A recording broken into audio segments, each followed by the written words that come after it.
ہم نے بارہا ہی کتابوں میں پڑھا ہے اور فقہاء و صلحاء علماء سے یہ سن بھی رکھا ہے کہ جو جنتی مرد ہوں گے اللہ تعالیٰ ہر مرد کو 72 حوروں سے نوازے گا۔ تو اب سوال یہ پیدا ہوتا ہے جو جنتی عورتیں ہوں گی اللہ تعالیٰ انہیں کیا انعام کے طور پر عطا فرمائے گا؟ تو اس پر فقہاء کرام فرماتے ہیں کہ جو جنتی عورت ہوگی اللہ تعالیٰ ہر جنتی عورت کو ایک ایک جنتی مرد عطا فرمائے گا۔ اب وہ مرد کون سے ہوں گے؟ تو اس پر فقہاء کرام فرماتے ہیں کہ اگر وہ شخص جنتی ہو اور عورت بھی جنتی ہو اور دنیا میں ان دونوں کا آپس میں نکاح ہوا تھا تو فقہاء کرام فرماتے ہیں کہ وہ شخص عورت کی حیات میں اگر فوت ہو جاتا ہے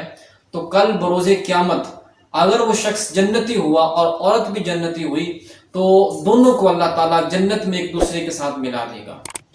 اور اگر وہ عورت نکاح یافتہ نہیں تھی، اس کا نکاح نہیں ہوا تھا، تو اب اللہ تعالیٰ کسی جنتی مرد سے اس کا نکاح فرمائے گا۔ اگر اس کو کوئی جنتی مرد پسند نہیں آتا تو پھر اللہ تعالیٰ حورین میں سے ایک مرد کو اس کی طرف منسوب کرے گا اور اس کے ساتھ اس کا نکاح پڑھایا جائے گا۔ لیکن اگر عورت کے کافی سارے نکاح ہو چکے ہوں، 2 3 4 نکاح اس نے اپنی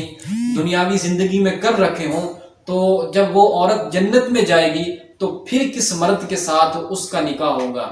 تو وہاں پر فقہاء کرام نے فرمایا کہ جو شخص اس عورت کے ساتھ اس کی زندگی میں اچھا اخلاق اپناتا رہا ہو، اس کے ساتھ اچھا سلوک کرتا رہا ہو، اس کو نان و نفقہ کے حوالے سے کسی قسم کی کوئی پریشانی نہ دیتا ہو، تو فقہاء کرام نے فرمایا کہ وہ شخص جس نے اس عورت کے لیے سہولتیں مہیا کی، اللہ تبارک و تعالی قیامت کے دن اس مرد اور اس عورت کو آپس میں ملا دے گا۔